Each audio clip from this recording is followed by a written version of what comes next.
ഇന്നലെ രാത്രി മൊത്തം മറ്റേ ഷോ ഇവള് പറഞ്ഞല്ലോ സെബിൻ്റെ അടുത്ത്.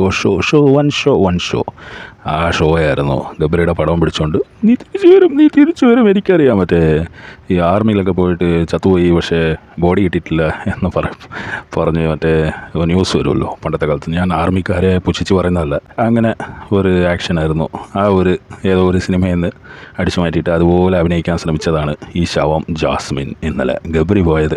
നീ തിരിച്ചു വരും എനിക്കറിയാം, നീ ഇല്ലാതെ എനിക്ക് പറ്റത്തില്ല, നിൻ്റെ ഈ ഫോട്ടോ വെച്ച് ഞാൻ ജീവിക്കും, മറ്റേ എനിക്ക് നിൻ്റെ ഫോട്ടോ ആയാലും മതി എന്നുള്ള രീതിയിൽ അവിടെ കിടന്ന് അയ്യോ എന്തൊരു വളിപ്പാണ്. ക്രിഞ്ചെന്ന് പറഞ്ഞാൽ ഇമാതിരി ക്രിഞ്ച് കാണിക്കാൻ ഇതുപോലെ വളിച്ച ഒരു പെണ്ണ് ഈ കേരളത്തിലില്ലെന്ന് വേണമെങ്കിൽ പറയാം. എന്തോ ഇത് ഇതുപോലെ തരം താഴ്ന്ന ഒരു പെണ്ണ്. ഞാൻ പെണ്ണുങ്ങളെ മൊത്തം ആക്ഷേപിക്കുന്നതൊന്നല്ല, അത് ചില ഊളന്മാർ പറയും. പക്ഷേ ഇവളുടെ ഇന്നലത്തെ പ്രകടനം കാരണം കാണുമ്പോൾ അയ്യോ എന്തോ ഈ കാണിച്ചു കൂട്ടിയത്. അഭിനയിക്കാൻ ശ്രമിക്കുക, മറ്റേ വലിയ ശോഭന മറ്റേ ഊർവശി ആ റേഞ്ചിലേക്കാണ് അഭിനയിക്കാൻ ശ്രമിക്കുന്നത്. പക്ഷേ നിനക്ക് ഒരു മൈലും അഭിനയിക്കാൻ അറിയില്ലെന്ന് നമുക്കറിയാം. ഇറങ്ങി പോടി പുല്ലേ.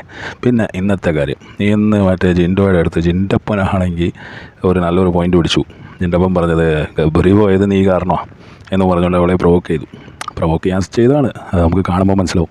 അതുപോലും മനസ്സിലാക്കാൻ കഴിവില്ലാത്ത ഇതുപോലത്തെ ഇവളൊരു വലിയ ഗെയിമറാന്ന് പറയുന്നത്. അതേ എന്ന് പറഞ്ഞിട്ട് കൂളായിട്ട് പോയാൽ മതി. അവിടെ നിന്നിട്ട് ആ ജിൻഡോയെ ബൗ പട്ടി എന്ന് വിളിച്ചില്ല, ബൗ പിന്നെ കുറേ എന്തൊക്കെയോ അസഭ്യമൊക്കെ പറഞ്ഞു.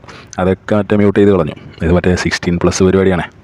അപ്പോൾ എന്ത് അസഭ്യമായിരിക്കും പറഞ്ഞിരിക്കുന്നതെന്ന്. പിന്നെ കഴിഞ്ഞ ആഴ്ച ഞാൻ പറഞ്ഞല്ലോ, മറ്റേ 50th എപ്പിസോഡ് വന്നപ്പോൾ കൊച്ചുകുട്ടിയൊക്കെ വന്നിട്ട് ഞങ്ങൾ പരിപാടി കാണാറുണ്ട് എന്നൊക്കെ പറഞ്ഞ ഷോയാണ്.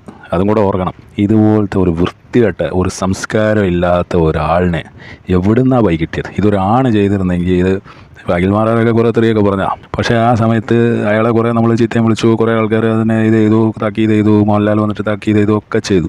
പക്ഷേ ഈ കിടന്ന് വിളിക്കുന്ന വിളി അയ്യേ ജിൻഡോ ഒരു 2-3 പ്രാവശ്യം പോടി നീ ഒന്നും അല്ല പോടി എന്ന് പറഞ്ഞു. അത്രേ ജിൻഡോ പറഞ്ഞിട്ടുള്ളൂ. പക്ഷേ ഇവള് പൂറി മോനെ എന്ന് വിളിച്ചിട്ടില്ല. അത്രേ ഉള്ളൂ. അതാണ് കുറവ്. അത് മാത്രമേ അവൾ ചെയ്യാത്തതായിട്ടുള്ളൂ. നീ പോടാ മയിരേ, നീ പോടാ ഇറങ്ങി പോടാ പൂറി മോനെ എന്ന് അവൾ വിളിച്ചിട്ടില്ല. അത് മാത്രമേ അവൾ ചെയ്യാത്തതായിട്ടുള്ളൂ. അയ്യോ എന്തൊരു ആക്ഷനാണ്. ഒരിക്കലും കേരളത്തിലെ ഈ ജാസ്മിനെ ഒരുപാട് ആൾക്കാർ സപ്പോർട്ട് ചെയ്യുന്നുണ്ടെന്നാണ് ഞാൻ കേൾക്കുന്നത്. അവൾക്ക് കുറേ ഫോളോവേഴ്സ് ഉണ്ട്, ആനയുണ്ട് അണ്ടിയുണ്ടെന്നൊക്കെയാണ് കേൾക്കുന്നത്. ആ ഫോളോവേഴ്സിലുള്ള പെണ്ണുങ്ങളോടൊക്കെ എനിക്ക് പറയാനുള്ളത്, കൊച്ചു പെൺകുട്ടികളൊക്കെ ഉണ്ടെങ്കിൽ അവരൊക്കെ ഈ പരിപാടി കാണുകയാണെങ്കിൽ ഇവളെ ഒരു മാതൃകയായിട്ടൊന്നും നിങ്ങൾ എടുക്കരുത് പ്ലീസ്. ഇവരെയൊക്കെ നിങ്ങൾ മാതൃകയായിട്ട് എടുത്തു കഴിഞ്ഞാൽ നിങ്ങളുടെ ജീവിതം കോഞ്ഞായിട്ടേ ഇപ്പം. അയ്യയ്യേ എന്തൊരു തറയാന്ന് എന്നൊക്കെ പറഞ്ഞു കഴിഞ്ഞാൽ വേറെ തൂറി മെഴുകാന്നൊക്കെ പറയും. തൂറി എറിയുന്നോ? പണ്ട് ഇൻ്റർനെറ്റിൽ ഒരു പെണ്ണുപിള്ള പറഞ്ഞാൽ അത് ഭയങ്കര വൈറലായത്. ഞാൻ എന്നെ തൂറി എറിയുന്നു. അതുപോലത്തെ അവരുടെ അടുത്ത് മറ്റേ ക്ലാസ്സിന് പോയിട്ട് വന്നിരിക്കാൻ തോന്നുന്നു ഈ ജാസ്മിൻ. പിന്നെ ഗബ്രി ഇന്നലെ കുറേ പുറത്ത് വന്നപ്പോൾ ഉടനെ മറ്റേ വീഡിയോ ചെയ്യലായിരുന്നു. ഗബ്രിയുടെ ഞാൻ ഒരു 2-3 ഡയലോഗ് കേൾപ്പിച്ചു തരാം. ആ ബൗണ്ടറി കഴിഞ്ഞാൽ മാത്രമേ അതിലൊരു വൾഗർ എലമെന്റ് വരുന്നുള്ളൂ. അത്രയും തന്നെ അത് വൾഗർ അല്ല. സൗഹൃദത്തിൽ എല്ലാവരും ചെയ്യുന്ന കാര്യം തന്നെയാണ്. നിങ്ങൾ നിങ്ങളുടെ ഫ്രണ്ട്സിനെ ഇതേവരെ കിസ് ചെയ്തിട്ടില്ല? അവൾക്ക് അത്യാവശ്യത്തിൽ അധികം വൃത്തിയുണ്ടെന്നാണ് ഞാൻ മനസ്സിലാക്കിയിട്ടുള്ളത്. ഏറ്റവും കൂടുതൽ ഇരുന്നിട്ടുള്ളത് എന്റെ അടുത്താണ്, ഏറ്റവും കൂടുതൽ ഇരുന്നിട്ടുള്ളത് എന്റെ കൂടെയാണ്, ഏറ്റവും കൂടുതൽ കണ്ടിട്ടുള്ളത് ഞാൻ തന്നെയാണ്. ആവശ്യത്തിൽ അധികം വൃത്തി ജാസ്മിനുണ്ട്. ഒന്നരാളം കുളിക്കുമെന്നുള്ളത്. അപ്പോൾ ഈ 2 കാര്യങ്ങൾ പറയുന്നത് മാത്രമേ ഞാൻ വെച്ചിട്ടുള്ളൂ, ആ വോയിസ് മാത്രമേ വെച്ചിട്ടുള്ളൂ. അതായത് ഒരു ബൗണ്ടറി, ഇവരുടെ റിലേഷൻഷിപ്പിലുണ്ടായിരുന്ന ബൗണ്ടറി നമ്മളെല്ലാം കണ്ടതാണ്, എന്തൊരു വളിപ്പായിരുന്നെന്നുള്ളത്. ഇവൻ പുറത്ത് വരുമ്പോൾ ലാലേട്ടൻ അവിടെ മറ്റേ വീഡിയോ കാണിച്ചല്ലോ ഇവൻ്റെ യാത്ര. ആ വീഡിയോ കണ്ടിട്ട് ഇവൻ്റെ മോന്ത പോയ പോക്ക് നമ്മളെല്ലാം കണ്ടതാണ്. അവനാണ് ഈ വന്നിട്ട് പറയുന്നത് ഒരു ബൗണ്ടറി ഉണ്ടായിരുന്നു, ഞങ്ങൾ ഒരു കുഴപ്പമില്ലായിരുന്നു, ഞങ്ങൾ സൗഹൃദം മാത്രമേ ഉള്ളൂ, ഇതാണ് എന്നും പറഞ്ഞുകൊണ്ട് കുറേ തള്ളി മറിച്ചു. പിന്നെ പറഞ്ഞതെന്ന് പറഞ്ഞാൽ കുളിയുടെ കാര്യം. ഏറ്റവും കൂടുതൽ വൃത്തിയുള്ളത്, അത്യാവശ്യം വൃത്തിയൊക്കെ ഉണ്ട്, ഏറ്റവും കൂടുതൽ വൃത്തിയുള്ളത് അത് ജാസ്മിനാണ് ഏറ്റവും അത്യാവശ്യത്തിൽ കൂടുതൽ വൃത്തിയുണ്ടെന്ന് പറയുന്നത്. ഒന്നരാളെ കുളിക്കുമെന്നുള്ളതൊന്നും ഒരു കുഴപ്പമില്ല. അവൾ എൻ്റെ അടുത്താണ് ഏറ്റവും കൂടുതൽ ഇരുന്നിട്ടുള്ളത്, ഞാനാണ് അവളെ ഏറ്റവും കൂടുതൽ കണ്ടിട്ടുള്ളത്. ഞാൻ എന്തൊക്കെ കണ്ടതെന്ന് നമുക്കറിയില്ല. ഇടയ്ക്ക് സീക്രട്ട് റൂമിലും ഇടയ്ക്ക് മറ്റേ ആ ഗ്യാപ്പിലൊക്കെ പോകുമ്പോൾ പലതും കണ്ടിട്ടുണ്ടാവും. അപ്പോൾ അങ്ങനെ കണ്ടിട്ടുള്ളതൊക്കെ വെച്ചിട്ട് അവൻ പറയുകയാണ് ഏറ്റവും കൂടുതൽ അവൾക്ക് നല്ല വൃത്തിയുണ്ട്, അവൾക്ക് ഒരു കുഴപ്പമില്ല, അവൾ നല്ല വൃത്തിയുള്ള ഒരു കുട്ടിയാണ്. വൃത്തിയുള്ള കുട്ടിയാണെങ്കിൽ അങ്ങോട്ട് എടുത്തോ ഊളെ. നമ്മൾ വൃത്തിയുടെ കാര്യം ചോദിച്ചതേ ഉള്ളൂ, അപ്പോഴേക്കും അങ്ങ് തിളക്കിയാണ്. ഈ യൂട്യൂബിലെ ആൾക്കാർ വൃത്തിയുടെ കാര്യം ചോദിച്ചതേ ഉള്ളൂ, ഇൻ്റർവ്യൂ ചെയ്ത ആൾക്കാർ. അപ്പോഴേക്കും അങ്ങ് എന്നും പറഞ്ഞാൽ തിളക്കിയാണ്. അവളിപ്പോൾ അകത്ത് കിടന്ന് തിളച്ചുകൊണ്ടിരിക്കുകയല്ലേ. അതേപോലെ എന്തിനാ ഇവരെയൊക്കെ എടുത്തത്? ഇവരെയൊക്കെ എടുത്തവന്മാരെ പറയണമല്ലോ. ഇപ്പോൾ ഒരെണ്ണത്തിനെ പുറത്ത് കളഞ്ഞിട്ട് ഇന്നലെ എവിക്ഷൻ മറ്റേ ആരെയും എവിക്റ്റ് ചെയ്യാതെ ആ പാവം രതീഷിനെ ഒരു ആടാക്കി മാറ്റി എവിക്റ്റ് ചെയ്തു. അല്ല, ഇതുകൊണ്ടൊക്കെ ഇവന്മാർ ഉദ്ദേശിക്കുന്നത് എന്താണ്? അതാണ് എനിക്ക് മനസ്സിലാവാത്തത്. എന്തുവാ ഈ സ്ഥാപിക്കാൻ ശ്രമിക്കുന്നത്?